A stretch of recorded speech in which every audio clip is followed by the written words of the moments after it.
Another cough drop. Let me know when you're ready. Well, I'm choking. We're ready. Get rid of Bill. Bill's gone. Oh, no, he's on the... On the prompter. Oh, there we go. Thank you.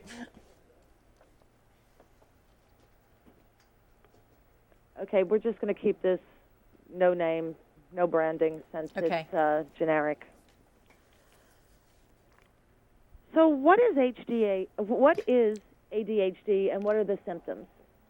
ADHD is the most common neurobiological condition that children face today. More than 5 million children in the United States alone are dealing with this diagnosis, as well as many, many adults. And while it's common, it's extremely complicated because it shows up differently in different kids and adults, depending on how it's being manifest. So it may be inattention, it may show up as impulsivity or emotionality. Sometimes it shows up a lot as disorganization or hyperactivity.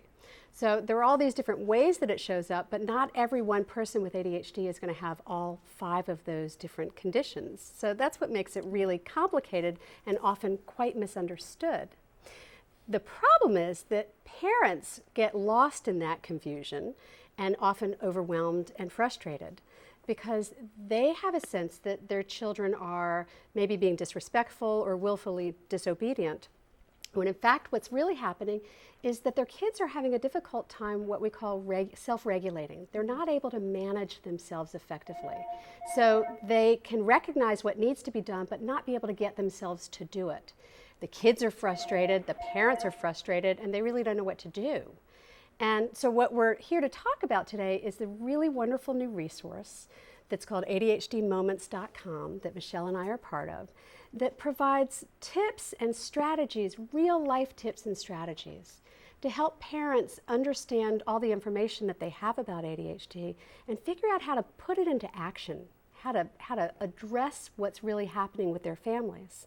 Because parents really make a difference, and what we do as parents and how we train our children makes a huge difference in their success and their outcomes. So how can parents with children of ADHD influence their child's behavior? Well, one of the things is that recognize that you do make a difference, as Elaine said, and that's what ADHDmoments.com is all about. The two of us are proud to be part of this incredible new initiative. It's a resource section that you can go to.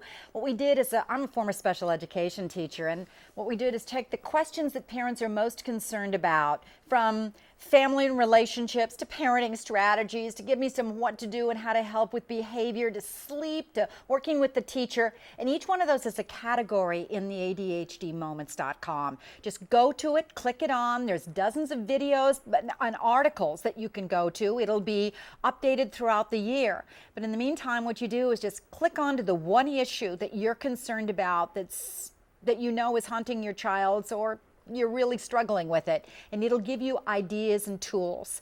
Choose one, just one idea or one tool that you think will work best for your family, you're most comfortable with, or match your child's needs, and start using it as a routine ritual. What'll happen is it'll become a new habit, and you'll begin to slowly and gradually see the change happening in your family and your child.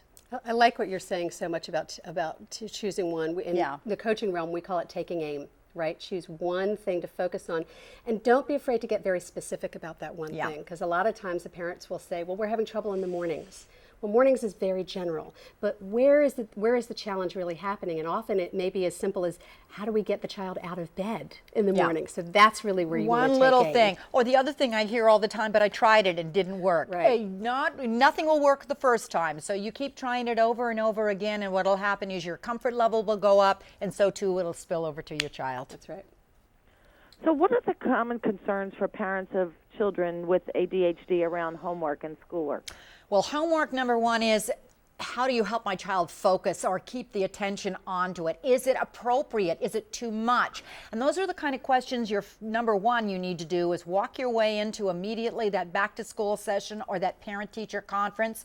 Come with a little index card that has your top 3 questions you really want answers to. You may forget them and during that short time when you're with that teacher, so that you can ask, first of all, What's his learning style? How does he learn best? Does he learn best by what he sees or what he hears or just by doing and marching, which is a kinesthetic learner?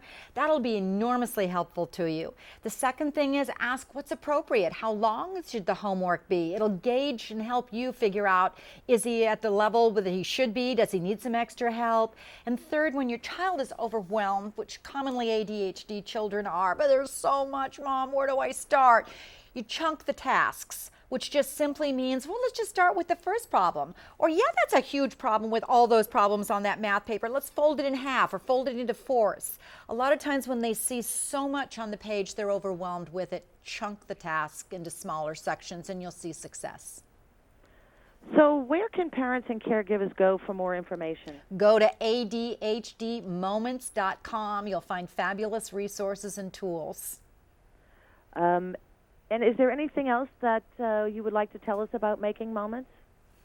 Well, I guess what I want to say, and I touched on it earlier, is to remind parents that you make a difference, that what you do really, really matters, and that how you approach your child's ADHD is how they're going to learn to manage it themselves. So if you approach it fearfully as a problem that's insurmountable, that's what they're going to experience.